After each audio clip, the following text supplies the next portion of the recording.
परम पूज्य गुरुदेव की अमृतवाणी सुना रही हूँ। परिव्राजक परंपरा का पुनर्जीवन। भारतीय संस्कृति की यह अद्भुत परंपरा रही है कि यहाँ मानवीय जीवन के प्रत्येक पहलू को ध्यान में रखकर उसके समग्र विकास के लिए एक आध्यात्मिक चिंतन प्रदान किया गया है। यह हमारी भारतीय संस्कृति रही है। परिव्राजक परंपरा का भाव एक ऐसा ही चिंतन कहा जा सकता है। परिव्राजक का उद्देश्य मात्र विभिन्न स्थानों में घूमना नहीं, बल्कि एक समग्र स्वास्थ्य का चिंतन सभी को प्रदान करना है। इसके साथ ही परिव्राजक का जीवन उद्देश्य यह भी है कि वह पापों का निराकरण और पुण्य का संपादन करने की सोच लोगों को प्रदान करे। आइए इसी पर गुरुदेव की अमृतवाणी है। उन्होंने लिखा है कि जीवन जीने का सही तरीका सिखाएं। जब परिव्राजक जाते हैं, लोगों से मिलते हैं, तो उन्हें जीवन जीने का सही तरीका सिखाएं। मित्रों, आप दुनिया को जो सबसे बड़ी सलाह दे सकते हैं, सबसे बड़ा जो दान दे सकते हैं और सबसे बड़ा जो उपकार आप कर सकते हैं, वह एक ही है कि आप जिंदगी जीने का सही तरीका सिखा दें। अगर कोई आदमी जिंदगी जीने का सही तरीका समझ सके, तो मैं समझता हूं कि उसकी 90% समस्याओं का हल हो सकता है। 10% के लिए तो नहीं कह सकता, जो मुसीबत के रूप में आ जाती हैं। 90% समस्याएं आदमी की स्वयं की पैदा की हुई हैं, जो उसकी बेअक्ली से पैदा हुई हैं। 10-5% समस्याएं समाज की वजह से हैं, किसी चोर उचक्के की वजह से आती हैं। यदि उसको जिंदगी जीने की सलाह मशवरा ऐसा दिया जा सके कि उनका समाधान कैसे किया जा सकता है, तो सारी जिंदगी भर के लिए उसके अनेक दुखों का निवारण हो सकता है, जो आप पैसा दे करके नहीं कर सकते, जो आप कम्बल दान या अन्य दान देकर भी नहीं कर सकते। हम दवा देंगे, अच्छा कर देंगे, नहीं, आप अच्छा नहीं कर सकते। थोड़े समय के लिए दवा से राहत दे सकते हैं। हमारा आहार विहार ठीक नहीं है, इसलिए हम कल फिर बीमार पड़ेंगे। आज बुखार अच्छा करेंगे, कल दूसरी बीमारी आ जाएगी, परसों तीसरी आ जाएगी, क्योंकि हमारा आचरण, हमारा रहन सहन ठीक नहीं है। आप हमको दवाई दे करके टेम्परेरी तो ठीक कर सकते हैं, पर आप कोई समस्या का हल नहीं कर सकते। आप हमारी सेहत को अच्छा करने की गारंटी ले सकते हैं और यकीनन आप छाती ठोक करके कह सकते हैं कि हम आपकी सेहत अच्छी कर देंगे। सुनना नहीं, मानना। उन पर कहा है कि मित्रों, इसकी अपेक्षा आप हमको सेहत की रखवाली करने का ज्ञान दें। हमको इस बात के लिए तैयार करें कि हम आपकी बात केवल सुने ही नहीं, अपितु मान भी लें। आदमी सुनने पर यकीन करता है, रामायण सुनने पर यकीन करता है, भागवत सुनने पर यकीन करता है, गीता सुनने पर यकीन करता है, सत्संग सुनने पर यकीन करता है। सुनने से नहीं बेटे, मानने से बात बनती है। आप लोगों को मानने के लिए रजामंद कर लें, और अगर आपके पास इतनी अक्ल हो तो आप लोगों को की समस्याएं सुनकर उनका मार्गदर्शन कर सकें, तो मैं नहीं समझता कि इससे बड़ा पुण्य कोई और भी हो सकता है। मित्रों, ब्राह्मण सबसे बड़ा पुण्यात्मा होता है। सबसे बड़ा दानी कौन होता है? सेठ नहीं, सेठ दानी नहीं हो सकता। सेठ जो चीजें देता है वो टिकाऊ नहीं है, वो ठहरती नहीं। अनाज खा करके हमारी भूख की समस्या हल नहीं होती। कपड़ा हम आपसे ले लें तो हमारी समस्या हल नहीं हुई। फोकट की दवा से बीमारी की समस्या हल नहीं हुई। फिर दान से कोई फायदा नहीं, दान से कोई फायदा नहीं है। सच्ची बात तो यह है कि उससे नुकसान बहुत है। देने वाले का नुकसान यह है कि वो घमंडी हो जाता है, बार बार सिर उठाकर कहता है कि देखिए, हम धर्मशाला में हमने 5100 रुपए दिए हैं, आप कभी जाएं तो वहीं ठहरना, चुन्ना लाल मुन्ना लाल की धर्मशाला में। क्यों साहब, उसमें क्या खास बात है? उसमें हमारे नाम का पत्थर लगा हुआ है। हमने अपने पिता के नाम पर 5100 रुपए दिए हैं। देखना कैसा जोर का पत्थर लगा हुआ है। दान देने वाला घमंडी आदमी अपना यश बार बार थोपना चाहता है, हर बार अपनी प्रशंसा कराना चाहता है, हर जगह बार बार अपना विज्ञापन करना चाहता है। इसलिए दान देने से आदमी घमंडी होता है। एक और दूसरा, उसकी जिसको दिया जाता है उसका स्वाभिमान खत्म हो जाता है। आपसे आदमी ने रोटी तो ले ली पर उसने अपना स्वाभिमान गंवा दिया। कैसा हो दान मित्रों? किसी ने किसी के सामने हाथ पसारा, समझ लो उसकी इज्जत चली गई, उसका वर्चस्व चला गया, उसका गौरव, उसका सम्मान चला गया। आपने उसका मन छीन लिया, स्वाभिमान छीन लिया और अपना अहंकार बढ़ा लिया। दोनों को इतनी परेशानी पैदा करने के बाद अगर आपने थोड़े से पैसे दे दिए तो क्या फायदा हुआ? तो महाराज जी आप दान देने के लिए मना कर रहे हैं? मना नहीं करता बेटे, मैं तो यह कहता हूँ कि दान देने के तरीके क्या होने चाहिए। दान वह होना चाहिए जिससे दूसरे आदमी के व्यक्तित्व का विकास होता हो। पैसा भी देना चाहते हैं तो भी आप इसी तरीके से दीजिए जिससे किसी आदमी के व्यक्तित्व में शालीनता का संवर्धन होता हो, उसकी समस्याओं के समाधान निकलते हो। किसी भिखारी की सहायता तो करनी चाहिए पर घुमा कर कीजिए। गांधी जी ने खादी का आंदोलन चलाया, लोगों ने कहा आप महंगी खादी खरीदिए। क्यों महंगी खादी? इसलिए खरीदे ताकि जो श्रमिक हैं, मजदूर हैं, उन्हें बिना स्वाभिमान गंवाए ज्यादा पैसा मिल सके, मजदूरी का फायदा मिल सके। नहीं साहब हम तो दान देंगे। मत दीजिए दान, बड़ा दानी आया है, मैं तो 1 रुपए की 16 रोटियां बांटूंगा। कहाँ बांटेगा? वहां हर की पौड़ी पर बड़ा राजा कर्ण बनकर आया है, 16 रोटियां बांटेगा। सारे के सारे गांव वालों को दिखाता रहता है कि देखिए साहब 16 रोटियां बांट कर आए हैं। उन्हें स्वावलंबी बनाने के लिए कुछ पैसे खर्च नहीं कर सकता? नहीं साहब मैं क्यों उन्हें स्वावलंबी बनाऊंगा। गांधी जी ने कहा था अगर आपको कुछ देना है तो महंगी खादी खरीदिए ताकि श्रमिक आपसे फायदा तो उठा ले पर अपना स्वाभिमान नहीं गंवाए,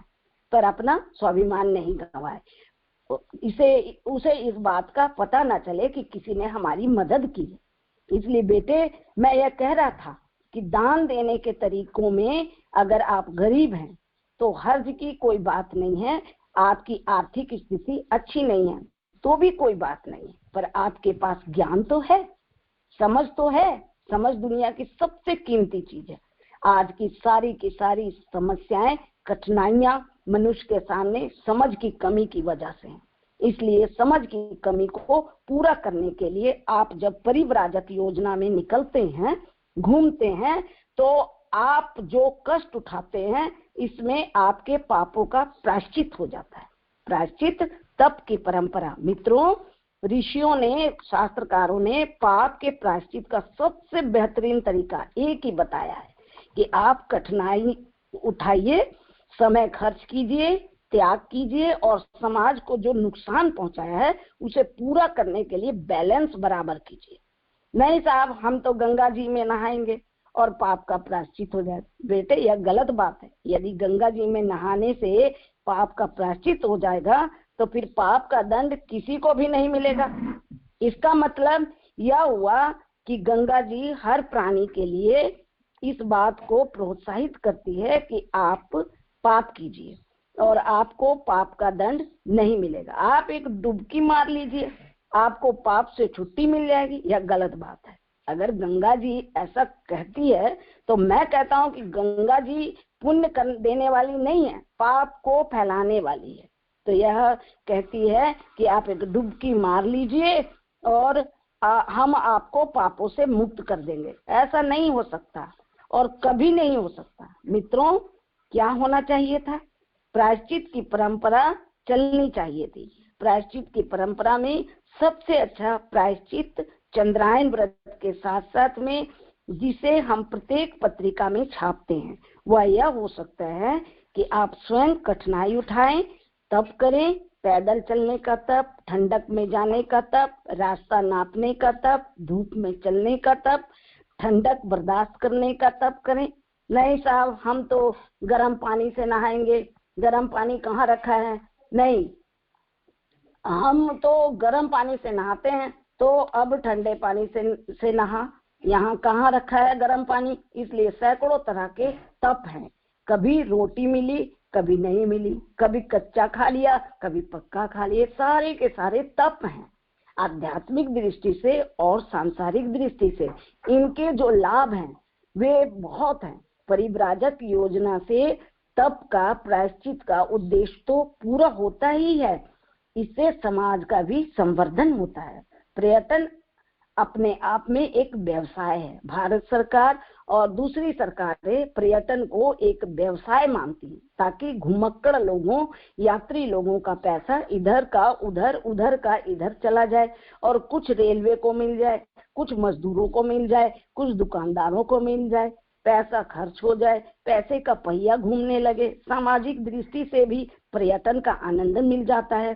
परिव्राजक योजना में भी यह आनंद मिलता है। दुनिया का सबसे ज्यादा श्रेष्ठ मनोरंजन है।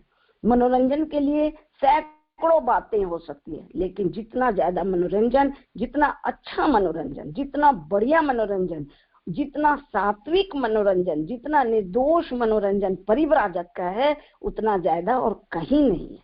मित्रों, पर्यटन का धंधा आर्थिक दृष्टि से तो उपयोगी है और राष्ट्रीय दृष्टि से भी उपयोगी है। परिव्राजक भी उससे जुड़ा हुआ है। जगत गुरु शंकराचार्य ने देखा कि देश विशृंखलित हो रहा है, हो जाएगा, सांप्रदायिकता फैल जाएगी, प्रांतवाद फैल जाएगा, प्रांतवाद की जड़ें मजबूत होती चली जाएंगी, भाषावाद की जड़ें मजबूत होती चली जाएंगी। इसलिए उन्होंने तीर्थ यात्रा का ऐसा क्रम बनाया जिस बहाने एक स्थान के आदमी दूसरी जगह और दूसरी जगह के तीसरी जगह सारे भारतवर्ष की परिक्रमा करते चले। जगत गुरु शंकराचार्य ने दूर की निगाह फेंकी। उन्होंने एक तीर्थ पश्चिमी हिस्से में, एक तीर्थ पूर्वी हिस्से में, एक तीर्थ उत्तरी हिस्से में और एक तीर्थ की दक्षिणी हिस्से में स्थापना की। दक्षिण में रामेश्वरम, पश्चिम में द्वारका, उत्तर में बद्रीनाथ और पूर्व में जगन्नाथ तीर्थ की स्थापना की। सारा भारतवर्ष घूमने के लिए उन्होंने तीर्थ बना दिए। आप परिक्रमा लगाइए, इससे क्या फायदा होगा? एक प्रांत के आदमी दूसरे प्रांत के लोगों से मिलेंगे, दूसरे प्रांत के तीसरे और तीसरे प्रांत के चौथे प्रांत के लोगों से मिलेंगे। इससे भाईचारा बढ़ेगा, मोहब्बत बढ़ेगी, जानकारी बढ़ेगी। जानकारी के अभाव में हर जगह इतना क्षेत्रवाद फैल जाएगा कि आदमी का जीना मुश्किल हो जाएगा। हम रोटी पानी से वंचित हो जाएंगे। फिर से पढ़ूंगी, जानकारी के अभाव में हर जगह इतना क्षेत्रवाद फैल जाएगा कि आदमी का जीना मुश्किल हो जाएगा और हम रोटी पानी से वंचित हो जाएंगे। मित्रों, क्षेत्रों के हिसाब से, भाषाओं के हिसाब से जगत गुरु शंकराचार्य ने यह आवश्यक समझा कि आदमी पर्यटन करता रहे, घूमता रहे। घूमने में कितने ज्ञान प्राप्त होते हैं यह आप जानते हैं। सवेरे भी मैंने प्रतिज्ञा कराई थी, चरैवेति चरैवेति, चलिए। जो आदमी पड़ा रहता है उसका भाग्य भी पड़ा रहता है। शतपथ ब्राह्मण की उक्ति है, जो आदमी चारपाई पर पड़ा रहेगा उसका भाग्य भी पड़ा रहेगा। जो आदमी खड़ा हो जाएगा उसका भाग्य भी खड़ा हो जाएगा। जो आदमी चलने लगेगा उसका भाग्य भी चलने लगेगा। मनुष्य का व्यक्तित्व और मनुष्य का भविष्य इस बात से ताल्लुक रखता है कि आदमी चलता है कि नहीं चलता। बहुत सी बातें ऐसी हैं जो आपके परिव्राजक आंदोलन से जुड़ी हुई है, जिसके साथ आपका स्वार्थ जुड़ा हुआ है। परमार्थ तो मैं क्या कह सकता हूँ, परमार्थ तो एक ही है। बादल अगर पानी बरसाना बंद कर दे तो जमीन पर तबाही आ जाएगी। बादल अपना घुमक्कड़पन बंद कर दे, समुद्र से पानी ला करके बरसाना बंद कर दे तो दुनिया में तबाही आ जाएगी। हवा अपने बैग में, थैले में ऑक्सीजन लादकर सप्लाई बंद कर दे तो प्राणियों का जीवन दूभर हो जाएगा। हवा दूध वाले के तरीके से लाखों रुपए की ऑक्सीजन थैले पर लाद कर घूमती है और कहती है आपको ऑक्सीजन चाहिए, लीजिए, आप भी लीजिए। हवा हर आदमी को ऑक्सीजन बांटती हुई चली जाती है। हवा ऑक्सीजन बांटना बंद कर दे तब दुनिया में तबाही आ जाएगी। चंद्रमा अपनी चांदनी बांटना बंद कर दे, दुनिया में तबाही आ जाएगी। महत्वपूर्ण है मनुष्य की भावना। मित्रों, इसी तरीके से ब्राह्मण अगर ज्ञान बांटना बंद कर दे तो दुनिया में तबाही आ जाएगी। ब्राह्मण आप किसे कहते हैं? ब्राह्मण मैं आप सबको कहता हूँ। क्यों कहते हैं? इसलिए कहता हूँ कि सिद्धांत के लिए, आदर्शों के लिए आदमी का ज्ञान संवर्धन करने के लिए जो विचारना भावना होनी चाहिए, वह आप में है। आदमी का सबसे महत्वपूर्ण मादा शरीर नहीं है, रोटी नहीं है, सामान नहीं, कपड़ा नहीं, सबसे बड़ी महत्वपूर्ण चीज है आदमी की विचारना और आदमी की भावना। भावना का, विचारना का सिंचन और अभिवर्धन कितना ज्यादा लाभदायक हो सकता है, उसे आप समझते नहीं। इससे बड़ा उपकार दुनिया के पर्दे पर कुछ भी नहीं हो सकता। राजा कर्ण के बारे में सुना है? राजा कर्ण रोज 1.25 मन सोने का दान करते थे, और मैं आपसे कहता हूं कि विचारशील व्यक्ति 1.25 मन ज्ञान का दान करते हैं। और अगर 1.25 मन सोने का दान करने का पुण्य होता होगा तो 1.25 किलो, तो 1.25 मन दान ज्ञान का ज्ञान दान का होता होगा 1.25 किलो। 1.25 किलो ज्ञान वितरण करने के साथ साथ मैं आप स्वयं इससे लाभ 1.25 किलो ज्ञान वितरण करने के साथ साथ में आप स्वयं इससे लाभान्वित हो सकते हैं। बांटने वाले को लगे, जो मेहंदी को रंग मेहंदी हाथ से पीसते रहते हैं और दूसरों के हाथ में लगाते हैं तो स्वयं के हाथ में भी रंग जाते हैं। जो सुगंध का धंधा करते हैं, दूसरों के लिए सेंट बेचते हैं, गुलाब बेचते हैं, उनके अपने कपड़े, अपने हाथ सुगंधित हो जाते हैं। मित्रों, बांटने वाले को लगे, दूसरों को ज्ञान देने वाले, दूसरों को राहत देने वाले, दूसरों को चरित्र की शिक्षा देने वाले, दूसरों को जीवन को ऊंचा उठाने वाली शिक्षा देने वाली को हया शर्म तो आएगी ही। हम दूसरों को सिखाते हैं तो हमको भी तो अच्छा बनना पड़ेगा। इच्छा से, जानकारी से, अध्ययन से, स्वाध्याय से, मनन से, चिंतन से भी ज्ञान की वृद्धि होती है। इससे अगर ना भी होती हो तो लोक लाज से भी होती है। हमने आपको रामायण सुनाई थी और उसमें प्रसंग आया कि हम जो कुछ गलत करेंगे तो खुल्लम खुल्ला नहीं कर सकते, छिप कर करेंगे, देख कर करेंगे कि कोई है तो नहीं। बीड़ी तो पिएंगे पर सड़क पर बैठ कर पिएंगे, कोई और तो नहीं देख रहा, कोई वानप्रस्थी तो नहीं खड़ा है। क्यों साहब, आप वानप्रस्थी तो नहीं है? नहीं, हम तो मुसाफिर हैं। अगर कोई वानप्रस्थी आ गया तो क्यों साहब, क्या बात है, सब ठीक है? तो एक हाथ से बीड़ी मसलते जा रहे हैं और पूछ रहे हैं कि क्या बात है, सब ठीक है? कम से कम आपको शर्म तो आएगी। आप पीले कपड़े पहन करके ज्ञान की शिक्षा देने आए हैं तो दूसरों की तुलना में चरित्र की दृष्टि से आपको किसी तरह तो अच्छा रहना पड़ेगा। आप निर्लज तो नहीं हो सकते। बाबा जी सिनेमा भी देखेगा तो अपने पीले कपड़े उतार कर घर पर रख कर जाएगा, सफेद पायजामा कुर्ता पहनकर सिनेमा जाएगा। कमंडलू लेकर बाबा जी सिनेमा नहीं जाएगा, कमंडलू का फजीता हो जाएगा और लोग कहेंगे ये देखो अब बाबा पैसा मांगता है और सिनेमा देखता है। इसलिए शर्म भी करनी पड़ती है। शर्म भी एक बंधन है आदमी के ऊपर। शर्म से ही आदमी के चाल चलन को संभालने के लिए बड़ी मदद मिलती है। ये गुरुदेव का कहने का है कि हम भी इसमें, हमारी भी जो परिव्राजक होते हैं, जो अच्छे काम के लिए जा रहे हैं, तो हमें भी अपना भी पहनावा, अपना परिधान भी वैसा सिंपल सांस्कृतिक जैसा हमारा है संस्कृति, गुरुदेव ने सिंपल साधारण कपड़े, कुर्ता, सूट, साड़ी ये सब पहनने को कहा है। हम कई बार ऐसा देखते हैं जो बहुत ही दुखद लगता है। उस समय कुछ कहते तो नहीं हम, लेकिन हमें सबको समझना चाहिए इस बात को कि जैसे हवन यज्ञ हो रहा है तो अपने बच्चों को भी ले आए हैं, अच्छी बात है, लेकिन उन्हें कपड़े पहना दिए हैं। बेचारी बच्चियां हैं, वो तो क्या करेंगी, जैसा उन्हें बताया गया वो जीन्स पहन के आ जाती हैं, पैंट। मैंने ये एक गुरुदेव यही कहते हैं कि हम सबको भी वैसा ही बनना पड़ेगा, अपने बच्चों को भी वही बताना होगा। देखो बेटा, पार्टी में हम कुछ और कपड़े पहनते हैं, शादियों में कुछ और पहनते हैं, लेकिन ये जो जहाँ हम जा रहे हैं यज्ञ करने, कुछ लोगों को बताने, समझाने, कुछ कहने जा रहे हैं, तो हम अपने आप को भी उस तरह का बन के जाएंगे, तभी लोगों को वो बात मानने की इच्छा करेगी। नहीं तो बोलेंगे कि खुद भी तो ऐसे ही और हमें समझा रहे हैं। तो यही गुरुदेव कहते हैं कि हमारा अपना परिधान भी बढ़िया लगेगा। हम पिक्चर देखने जा रहे हैं तो हम अपने सारे पूजा पाठ के सामान घर में ही छोड़ के जाएंगे, तो साथ लेके नहीं चलेंगे, इससे नहीं तो एक गलत मैसेज जाएगा। तो बेअक्ली की समस्या। मित्रों, प्रवज्या अभियान के कितने सारे लौकिक और परलौकिक, सामाजिक और व्यक्तिक आनंद के कितने सारे लाभ बताए गए हैं, वे तो मिलेंगे ही। आपको यह आनंद स्वयं लेने के लिए और दूसरों को बांटने के लिए कमर कसकर चलना चाहिए। आज के जमाने की यह सबसे बड़ी आवश्यकता है। सबसे बड़ी आवश्यकता मैं नहीं जानता, हो सकता है और भी हो सकती है। आपको ज्ञान बांटने के लिए और जानकारी बांटने के लिए प्रवज्या पर निकलना चाहिए।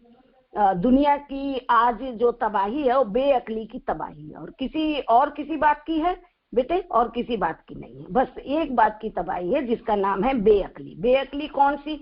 बेअक्ली वह नहीं जो स्कूल की पढ़ाई से दूर हो जाती है। स्कूल की पढ़ाई का बेअक्ली से कोई ताल्लुक नहीं। फिर क्या चीज है? यह तो एक टेक्निक है, जैसे आरा चलाकर लकड़ी चीरना, और बहुत दूसरे धंधे हैं। स्कूली पढ़ाई इसमें क्या काम आती है बेटे? भौतिक जानकारियां मिलती हैं, जैसे इतिहास, भूगोल, फिजिक्स आदि पढ़ाए जाते हैं।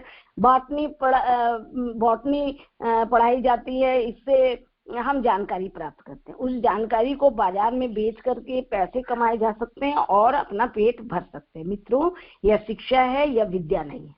हमने तो बीएससी पास किया है, तो भाई साहब आप शिक्षित हैं, विद्वान हैं। विद्वान कौन हो सकता है? विद्वान वह हो सकता है जो जीवन की समस्त समस्याओं के बारे में जानकारी रखता है। मनुष्य जीवन की समस्याओं का समाधान करने के लिए किस तरीके से विचार करना चाहिए, कौन सा रास्ता अख्तियार करना चाहिए, सही रास्ता अख्तियार करना और विचार करने का तरीका पकड़ लेना, यह आदमी को नहीं आता। और इसी को मैं बेअक्ली के नाम से संबोधित करता हूँ। बेअक्ली को दूर करने के लिए आज के बराबर कहीं दुनिया के पर्दे पर कभी ऐसा समय नहीं आया कि जब बेअक्ली के विरुद्ध लोहा लेने की जरूरत पड़ी हो। बेअक्ली कहाँ है? घर घर फैली हुई, गांव गांव फैली हुई है। इसलिए सूरज के तरीके से घर घर में रोशनी पैदा करने के लिए आपको घर घर ही जाना पड़ेगा। आपके अलावा और कोई तरीका ही नहीं है आज की परिस्थितियों में, और परिव्राजक अभियान के अतिरिक्त और कोई उपाय ही नहीं रह गया। मित्रों, वानप्रस्थ परंपरा प्राचीन काल में भी आवश्यक रही होगी, लेकिन आज तो अनिवार्य हो गई है। आज तो इसके बिना काम चल ही नहीं सकता। आज तो जहाँ पिछड़ापन है वह आपके पास नहीं आएगा, आपको पिछड़ेपन के पास जाना होगा। नहीं साहब, पिछले लोग हमारे पास आएंगे, सत्संग सुनने के लिए आएंगे। बेटे, सत्संग सुनने कोई नहीं आएगा। नहीं साहब, हमने तो एक लाइब्रेरी खोल दी है, सो सब लोग ज्ञान की पुस्तकें पढ़ने आएंगे। आपके यहाँ कोई नहीं आएगा। अगर आपको लाइब्रेरी चलानी है तो आप उपन्यास, गंदा साहित्य मंगाइए जो पान बेचने वाले अपने यहाँ रखते हैं, और 10 पैसा रोज पर पढ़ाते हैं। ऐसी कथा कहानियां जो लोगों को भ्रमित करती है, उनको पढ़ने वालों की भीड़ लगी रहती है। जीवन साहित्य, प्रेरक साहित्य पढ़ने आपकी लाइब्रेरी में कोई नहीं आएगा। उन्हें तो दीमक खा जाएगी और कीड़े खा जाएंगे। साहित्यिक ज्यों का त्यों अलमारी में रखा रहेगा, कोई भी पढ़ने नहीं आएगा। फिर क्या करना पड़ेगा? आपको घर घर जाना पड़ेगा, लोगों में रुचि पैदा करनी पड़ेगी। पिछड़ापन अगर ऐसा रहा होता तो कहता है कि हमारी जैसी ही तबाही आई है, तो वह अब कब का ठीक हो गया होता। उसको ज्ञान ही नहीं है, पता ही नहीं है। आदमी एक तरह से बेहोश है। बेहोश को होश में लाने के लिए, जागृति का संदेश पहुंचाने के लिए आपको घर घर जाना चाहिए। आज की यह सबसे बड़ी सेवा है। आज मानवता की सेवा करने का इससे बेहतरीन कोई रास्ता नहीं हो सकता, इससे अच्छा उपाय और कोई नहीं हो सकता। मित्रों, स्कूल से बात नहीं बन सकती। स्कूल से लड़के लड़कियां पढ़ जाएंगे, पढ़ने से उनको बातचीत करने की तमीज आ जाएगी और कहीं ना कहीं नौकरी करके रोजी रोटी कमा लेंगे। 6 रुपया रोज मजदूर को मिलता है, पढ़े लिखों को 7-8 रुपए मिल जाएगा। बिना पढ़ा लिखा आदमी धूप में घूमता है, पढ़ा लिखा आदमी पंखे के नीचे बैठकर काम करेगा। और कोई फायदा बेटे, और कोई फायदा नहीं। गया गुजरापन, पिछड़ापन पढ़े लिखे और बिना पढ़े में बिल्कुल बराबर है। अगर सच्ची बात मुझसे पूछो तो मैं यह कह सकता हूँ कि बिना पढ़ों की अपेक्षा पढ़े लिखों का पिछड़ापन और भी ज्यादा है। बिना पढ़ों की तुलना में चरित्र की दृष्टि से पढ़े लिखे और भी गए बीते हैं। करें विद्या का विस्तार, इसलिए आपको विद्या का विस्तार करना होगा, ज्ञान का विस्तार करना होगा, लोक शिक्षण का विस्तार करना होगा, चिंतन की शैली का विकास करना होगा। आदमी के चरित्र और गुण, कर्म, स्वभाव में कैसे हेर फेर होना चाहिए, यह बताने के लिए आपके यहाँ वे लोग नहीं आएंगे, आपको ही उनके यहाँ जाना पड़ेगा। बाढ़ पीड़ित हमारे यहाँ आए तो हम रोटी खिलाएंगे, पर वे नहीं आ सकते, वे स्वयं पानी में डूबे पड़े हैं। और घर मकान में भी बच्चे बिलख रहे हैं, हमारा मकान खराब हो गया है, हम आपके यहाँ नहीं आ सकते। अगर आप कुछ कर सकते हैं तो रोटी का पैकेट यहीं भिजवा दीजिए, तब तो आपके लिए धन्यवाद है। नहीं, हम नहीं आ सकते, आप रोटी के लिए हमारे यहाँ आ जाइए। नहीं साहब, हमारे पास साधन नहीं है, हम आपके पास क्यों आएंगे, इतने समय में तो मेहनत मजदूरी करके रोटी खा लेंगे। मित्रों, सत्संग के लिए आप अपने यहाँ मत बुलाइए कि हमने सत्संग भवन बना लिया है, सत्संग भवन में आप ताला बंद करके रखिए, सत्संग भवन में नुमाइश लगा दीजिए, सत्संग भवन में उनको बुलाइए जो बुढ़े मरे गिरे सड़े भूसे हैं, जिनके लिए कहीं जगह नहीं मिलती, बस घर में सबसे लड़ाई होती रहती है। ऐसे लोग आकर के समय बिताने के लिए बैठ जाएंगे आपके सत्संग भवन में। हाँ स्वामी जी, हनुमान जी का सत्संग होगा, हाँ पहले देख तो लो कि सत्संग भवन में कौन बैठा है। ये बैठे हैं ऐसे बुजुर्ग जिनको कहीं कोई जगह नहीं,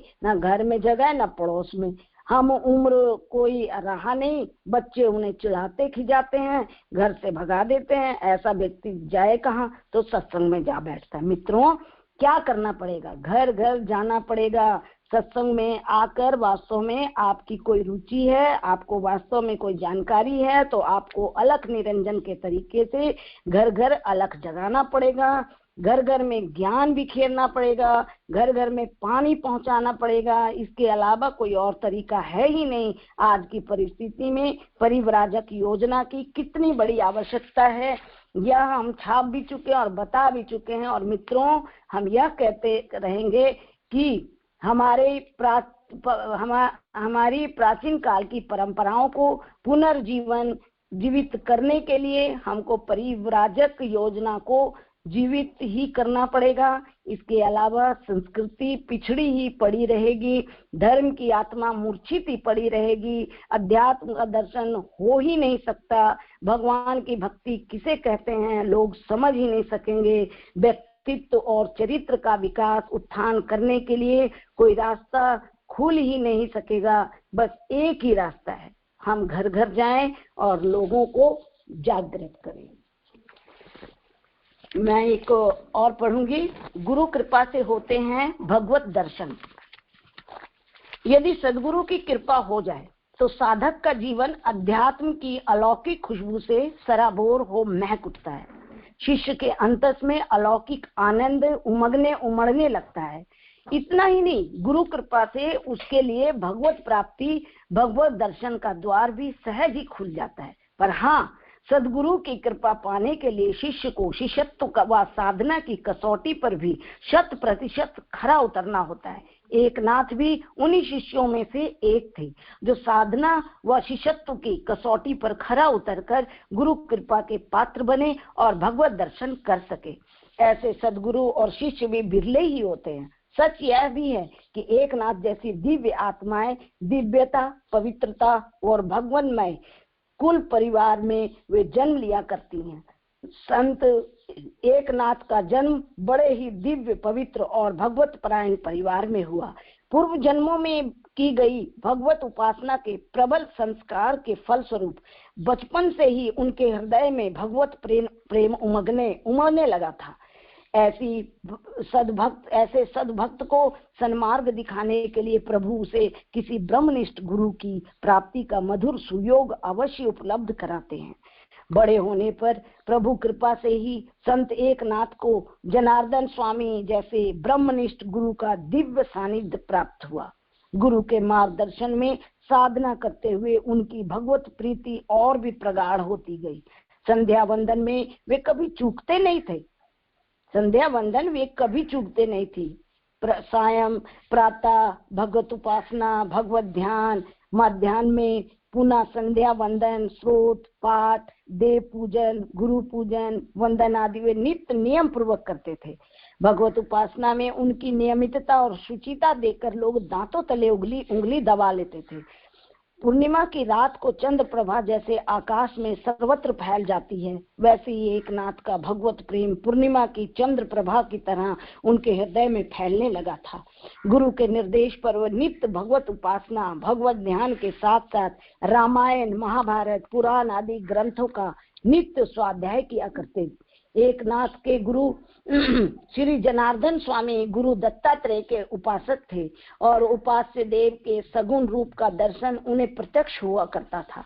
इस प्रकार जनार्दन स्वामी श्री दत्त भगवान के दर्शन नित्य हुआ करते थे।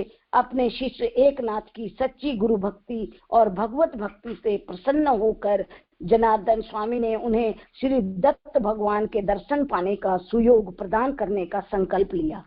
एकनाथ ने लगातार 6 वर्ष तक बड़े ही भक्ति भाव से जनार्दन स्वामी की अपूर्व सेवा की थी। अस्तु वे उनके अनुग्रह के पूर्ण पात्र बने।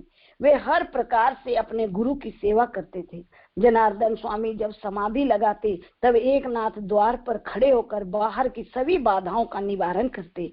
गुरु गृह में कई आश्रित नौकर चाकर सेवक आदि थे। एकनाथ उनकी कोई राह ना देखकर स्वयं ही बड़े प्रेम और उत्साह से तन मन लगाकर गुरु की परिचर्या करते, सेवा करते। वे ईश्वर से यही प्रार्थना किया करते कि हे प्रभु, गुरु सेवा करने की मुझे इतनी सामर्थ्य दे कि सब नौकर चाकरों का काम मैं अकेला ही कर सकूं। वे अपनी भूख प्यास की सुध न रखकर सदैव गुरु सेवा में तत्पर रहते। उनके लिए तो गुरु सेवा ही सर्वोपरि थी। गुरु का संतोष ही उनका संतोष था। गुरु के कहे एक एक शब्द उनके लिए शास्त्र थे। गुरु की मूर्ति ही उनके लिए परमात्मा की मूर्ति थी। गुरु का पावन आश्रम ही उनका घर था, उनका स्वर्ग था। ऐसी उनकी भावना थी। ऐसी ही परम शुद्ध भावना से वे अपने गुरु की अखंड सेवा करते थे। गुरु सेवा में वे इतने तल्लीन हो जाते कि उन्हें अपनी देह का भी विस्मरण हो जाया करता था। इस प्रकार गुरु की सेवा करते करते एकनाथ के संस्कार धुल गए, चित्त निर्मल हो गया। राग द्वेष आदि रिपु शरीर छोड़कर चले गए। इंद्रिय वासना रहित हो गई, काया तेजोमय हो गई। अंतस में उतरा प्रभु का प्रकाश पुंज, उनके प्रकाश पुंज उनके रोम रोम में प्रकट होने लगा। इस प्रकार की गई गुरु सेवा, गुरु भक्ति से उनकी चित्त शुद्धि हुई और गुरु कृपा के अधिकारी हुए। ऐसे शिष्य वृत्ति के साथ रहते हुए उन्होंने गुरु मुख से ज्ञानेश्वरी, अमृतानुभव और श्रीमद् भागवत आदि ग्रंथ सुने और उससे उनका आत्मबोध जागृत हुआ। उस आत्म जागृति, आत्मबोध की अवस्था में एकनाथ बोल पड़े कि भव सागर से पार उतरने के लिए मुख्य साधन गुरु सेवा, गुरु भजन ही है। गुरु ही माता पिता और गुरु ही देवता है। शरीर, मन, वाणी और प्राण से गुरु का ही अनन्य ध्यान हो, यही गुरु भक्ति है। मुख में सदगुरु का नाम हो, हृदय में सदगुरु का प्रेम हो, देव से अहर्निश सदगुरु का कार्य हो, यही गुरु भक्ति है। गुरु सेवा में ऐसा मन लगे कि शिष्य, स्त्री, पुत्र, धन भी भूल जाएं, अपना मन भी भूल जाएं और यह भी ध्यान ना हो कि मैं कौन हूँ। यही सच्ची गुरु भक्ति है। गुरु ही भगवान, गुरु ही पर ब्रह्म और गुरु भजन ही भगवत भजन है। गुरु और भगवान दोनों एक ही हैं। इस प्रकार सदगुरु और परमात्मा को एक दूसरे से अभिन्न जानकर एकनाथ ने परम निष्ठा से 6 वर्ष तक गुरु सेवा करते करते अपना पृथक अस्तित्व ही भुला दिया।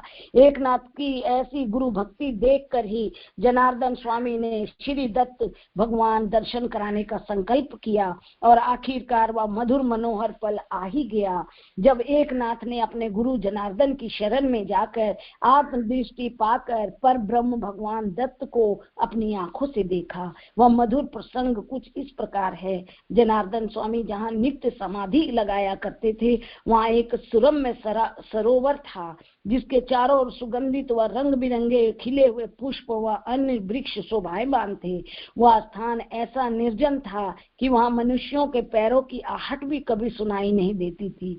वह स्मरणीय निर्जन स्थान समाधि के सर्वथा उपयुक्त था। वहीं आसन लगाकर जनार्दन स्वामी नित्य समाधि का आनंद लेते थे। उनका गुरुवर का तो सारा दिन ही वहीं बीतता था। वहां एकनाथ और गुरु के दर्शन और वार्ता का सुयोग प्राप्त हुआ करता था। जनार्दन स्वामी को इच्छा हुई कि एकनाथ को भी श्री दत्त भगवान का दर्शन प्राप्त हो। अस्तु उन्होंने एकनाथ को समझाते हुए कहा कि यहाँ श्री दत्त भगवान के सिवा और कोई भी नहीं आता, और भगवान चाहे जिस वेश में आए उन्हें देखकर तुम घबराना नहीं।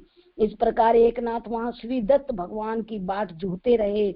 जब जनार्दन स्वामी पूजा कर चुके तभी श्री दत्त भगवान फकीर के वेश में वहां प्रकट हो गए। उनका सर्वांग चमड़े से ढका हुआ था, साथ में श्वान के रूप में कामधेनु थी। फकीर रूपी भगवान के नेत्र लाल लाल थे। वह भयानक रूप देखकर एकनाथ बहुत चकित हुए। जनार्दन स्वामी और श्री दत्त भगवान आत्म सुख की बातें करने लगे। फिर श्री दत्त की आज्ञा से जनार्दन स्वामी ने उस कामधेनु को दूहकर दूध निकाला और मिट्टी के एक पात्र में दोनों ने यथेष्ट भोजन करके अपनी अभिन्नता एकनाथ को दिखा दी।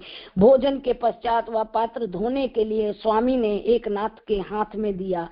एकनाथ ने जल से उसको धोया, धोकर उसी धोवन को यही प्रसाद है, यही भगीरथी है, यही स्वानंद वास का साधन है कहकर बड़ी भक्ति से उसका पान किया। तब श्री दत्त ने एकनाथ को पास बुलाया। एकनाथ ने परम प्राप्ति का समय जानकर गुरु श्री दत्त भगवान दोनों के चरणों में प्रणाम किया और हाथ जोड़कर सामने खड़े हो गए।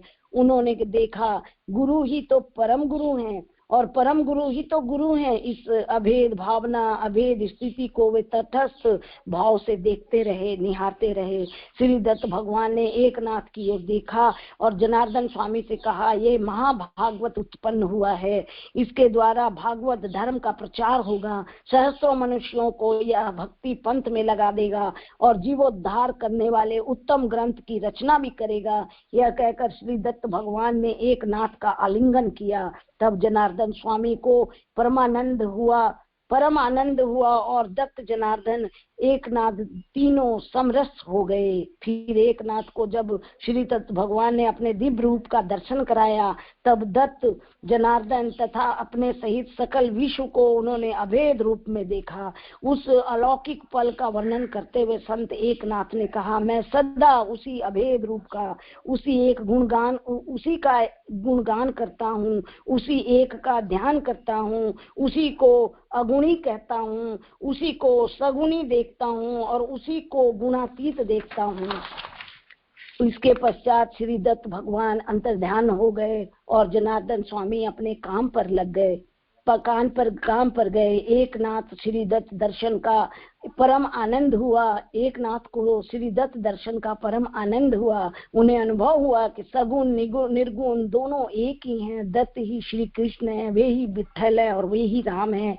जिस स्वरूप में उनका ध्यान किया जाए उसी रूप में वे ही प्रकट होते हैं। फिर एकनाथ ने अपने मुख से श्री दत्त उच्चारण करते हुए आनंद से गाते नाचते हुए श्री दत्त भगवान की पूजा की और एकनाथ जनार्दन में और जीव शिव में लीन होकर मुक्त हो गया। इस प्रकार सच्ची भगवत भक्ति, गुरु भक्ति से, गुरु सेवा से संत एकनाथ को भगवत प्राप्ति हुई। निसंदेह सच्ची गुरु भक्ति, भगवत भक्ति एक दिन अवश्य फलीभूत होती है और साधक को निहाल कर जाती है। गुरु कार्य में तन मन धन से लगे रहना ही वास्तविक गुरु सेवा है, गुरु भक्ति है। और ऐसी गुरु सेवा, गुरु भक्ति से साधक को गुरु कृपा अवश्य प्राप्त होती है और गुरु कृपा से उसे भौतिक व आध्यात्मिक दोनों प्रकार के सुखों की प्राप्ति होती है। गुरु कृपा से उसके लिए भगवत दर्शन, भगवत कृपा का द्वार भी सहज ही खुल जाता है।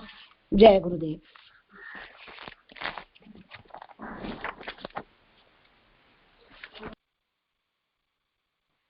बहुत बहुत धन्यवाद लता मासी, बहुत अच्छा सुनाया आपने।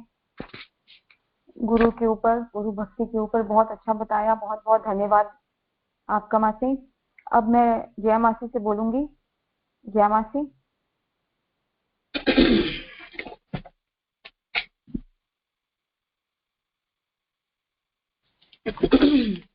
सभी को प्रणाम। जय गुरुदेव।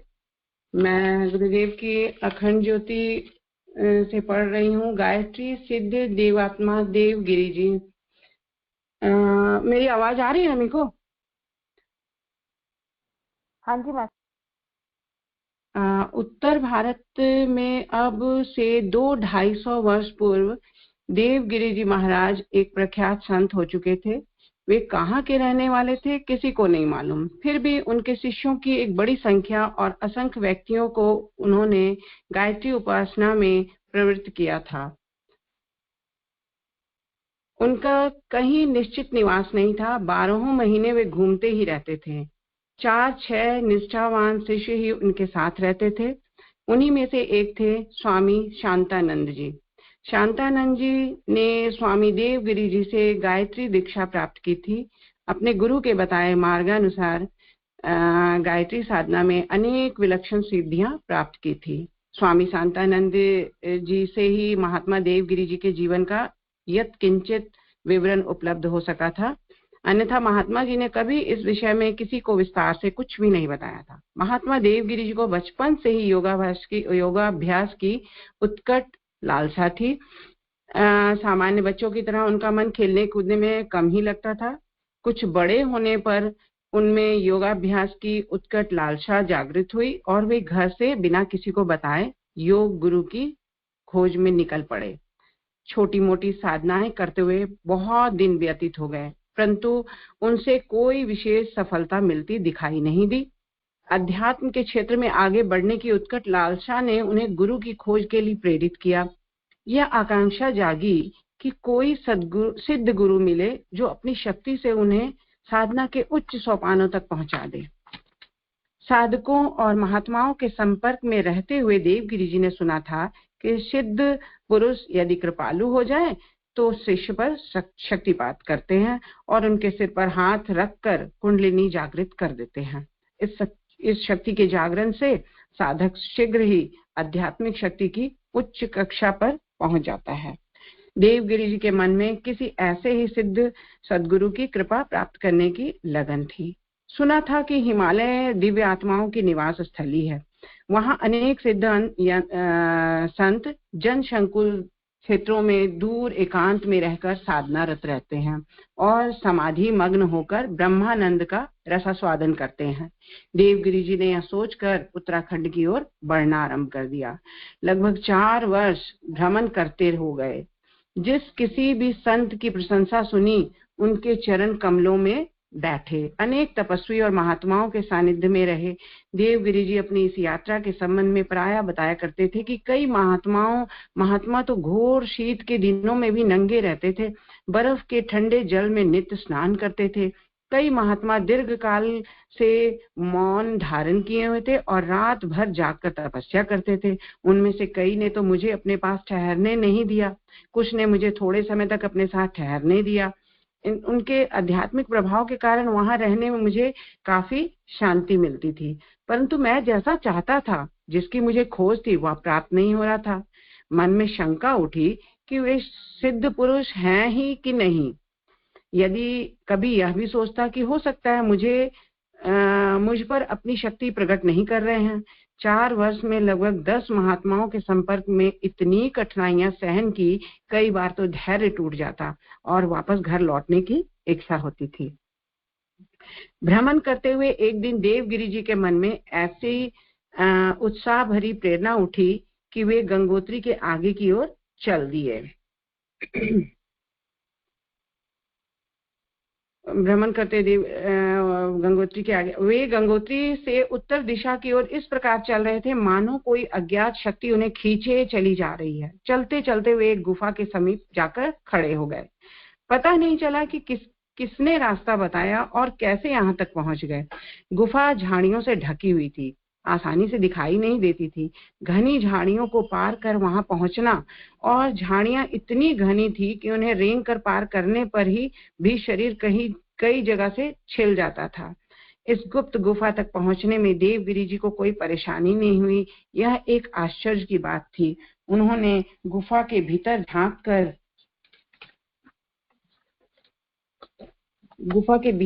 कर देखा तो एक तेजस्वी महात्मा वहां पर विराजमान थे। देवगिरी जी ने उस गुफा में ऐसी विलक्षणता पाई कि लग रहा था जैसे कई लोग मधुर कंठ से गायत्री मंत्र का जप कर रहे हैं। लगा कहीं भ्रम तो नहीं है। चारों ओर आंखें फाड़ फाड़ कर देखा, परंतु गुफा में उस तपस्वी महात्मा के अतिरिक्त और कोई नहीं था। कानों को भ्रम होने की संभावना का विचार करते हुए उन्होंने अपने कानों में बार बार उंगलियां डाली, पर ध्वनि थी कि पूर्ववत ही गुंजित हो रही थी। यह रहस्य समझ में नहीं आ रहा था कि आसपास कोई व्यक्ति है ही नहीं, फिर यह अनेक व्यक्तियों के स्वरोच्चार कैसे सुनाई दे रहे हैं। कुछ देर तक वे असमंजस की स्थिति में वहीं खड़े रहे। वहां से हटने की इच्छा नहीं हो रही थी। लगता था कि जैसे किसी ने पैरों को जकड़कर बांध दिया है। इसी स्थिति में लगभग 1.5 घंटे बीत गए। फिर 1.5 घंटा बाद महात्मा जी की आंखें खुली तो उन्होंने देवगिरी जी को निहारते हुए कहा, आ गया बेटा, रास्ते में कोई तकलीफ तो नहीं हुई? नहीं महाराज, देवगिरी जी ने कहा, बहुत आकुल थे तुम, माँ का संकेत मिला तो तुम्हें बुला लिया, बैठ जाओ, महात्मा ने कहा। मंत्रविद्ध से देवगिरी जी जहाँ खड़े थे वहीं बैठ गए। महात्मा जी ने कहा, वहां नहीं, यहाँ आओ। उन्होंने सामने जल रहे अलाव की तरफ इशारा करते हुए कहा। देवगिरी जी ने अनुभव किया कि जिसकी तलाश थी वह सद्गुरु प्राप्त हो गया है। कुछ ही समय में उन्हें उक्त सिद्ध संत के सानिध्य में ऐसी विलक्षण अनुभूतियां हुई कि उनकी कल्पना विश्वास और आस्था में बदल गई। वे कहा करते थे कि उस सिद्ध पुरुष ने मुझे वहां रहने की अनुमति दे दी। कुछ दिन वहां रहने पर पता चला कि इस महात्मा की आयु 400 वर्ष की है तथा गायत्री इनका इष्ट है। वे निरंतर गायत्री का ही जप करते रहते हैं। मुझे तो वे गुफा से निकलकर कंद मूल फल आदि दे देते थे, पर स्वयं उन्हें कभी खाते हुए नहीं देखा और ना ही कभी मल मूत्र त्यागने अथवा स्नान करने के लिए उन्हें उठते हुए देखा। मैं चाहता था कि उनसे अपने मन की बात कहूं, पर साहस नहीं होता था। वे महात्मा सब कुछ जानते थे। एक दिन स्वयं ही उन्होंने मुझसे कहा कि संसार में किसी वस्तु का अभाव नहीं है, पर मनोभूमि शुद्ध ना होने से उनकी सहायता तुम्हें नहीं मिल सकती। तुम्हें बहुत परेशान देखकर मैंने बुला लिया था। तुम्हारे लिए यही उचित है कि उतावली छोड़कर तुम धैर्य पूर्वक आत्मोन्नति करो। जब अधिकारी हो जाओगे तो तुम्हें अपना प्राप्तव्य निश्चित ही मिल जाएगा। एक दिन वे मुझे अपने साथ लेकर बर्फ से ढके हुए पर्वतों को पार करते हुए चले। उनके साथ चलते हुए मुझे जरा भी ठंड और थकान अनुभव नहीं हुई। उनने कई महात्माओं के दर्शन कराए, उनकी विशेषताएं बताई। उनका प्रकृति पर अधिकार था। वे जो वस्तु चाहते थे तत्काल उत्पन्न कर देते थे। अदृश्य होना, बिना आहार के रहना, सर्दी गर्मी के प्रभाव को अनुभव ना करना, शरीर को कल्प करके बदल लेना, आकाश गमन आदि अनेक सिद्धियां उन्हें प्राप्त थी। महात्मा जी के कहने पर उन्होंने वे सिद्धियां प्रत्यक्ष करके मुझे भी दिखाई। वे सभी महापुरुष गायत्री का अधिकार अपनाए हुए थे। कुछ समय तक उस महात्मा ने देवगिरी जी को अपने पास रखा, फिर कहकर विदा कर दिया कि तुम अब यहाँ मत आना। जिस स्थान पर मैं तप करता हूँ इसे ढूंढा नहीं जा सकता है।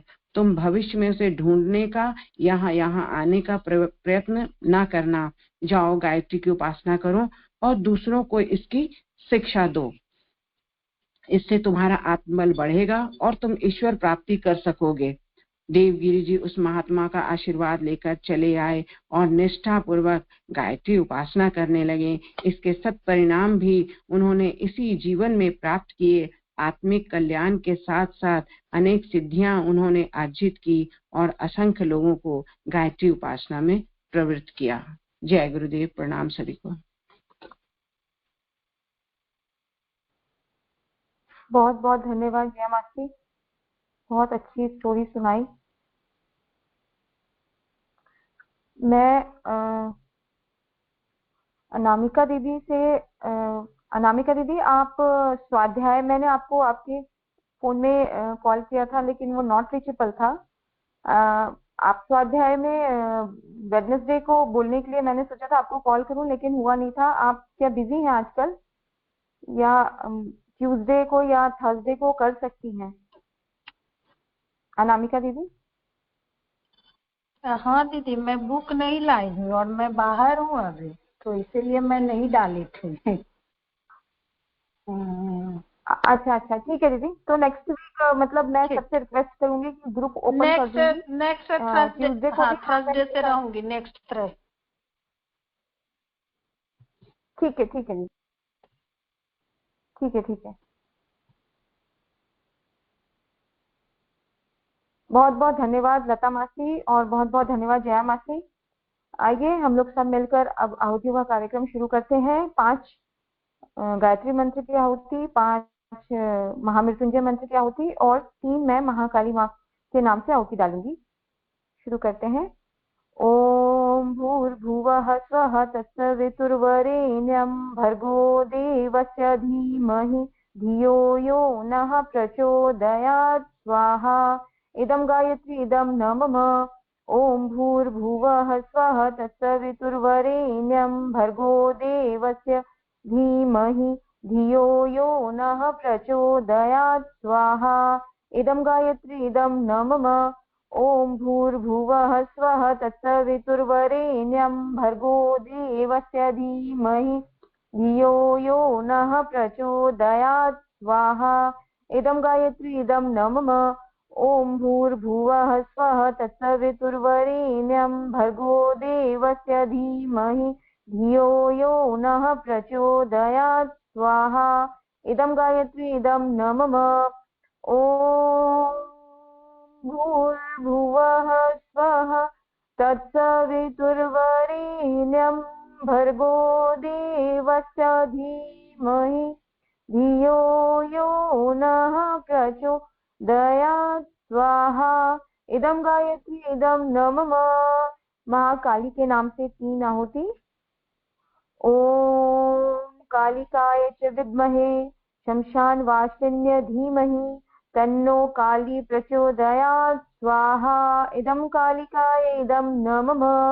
ओम कालिकाय च विद्महे शमशान वासिन्य धीमहि तन्नो काली प्रचोदयात् स्वाहा। इदं कालिकाय इदं न मम।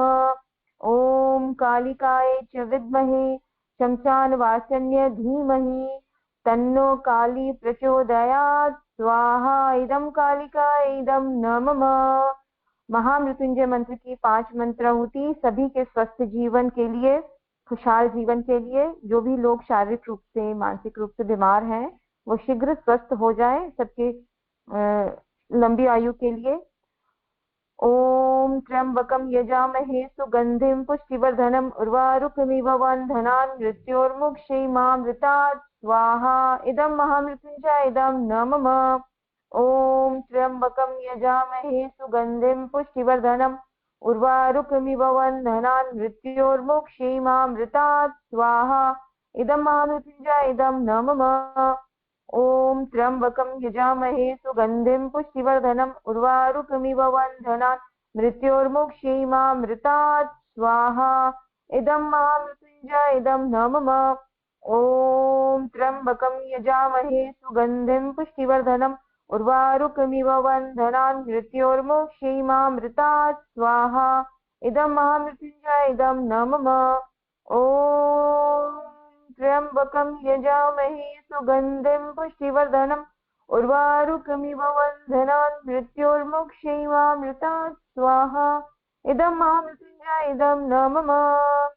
शांति पाठ। ओम द्यौः शांति अंतरिक्षगं शांतिः पृथिवी शांतिरापः शांतिरोषधयः शांतिः वनस्पतयः शांति विश्वे देवाः शांति ब्रह्म शांतिः सर्वगं शांतिः शांतिरेव शांतिः सामा शांतिरेधि। ओम शांतिः शांतिः शांतिः सर्वारिष्टा शांतिर्भवतु। सभी लोग 1:30 बजे ज्योति अवतरण साधना में, 5:40 गायत्री चालीसा, 6 बजे नाद योग में अवश्य आइएगा। सभी का बहुत बहुत धन्यवाद। सभी को प्रणाम।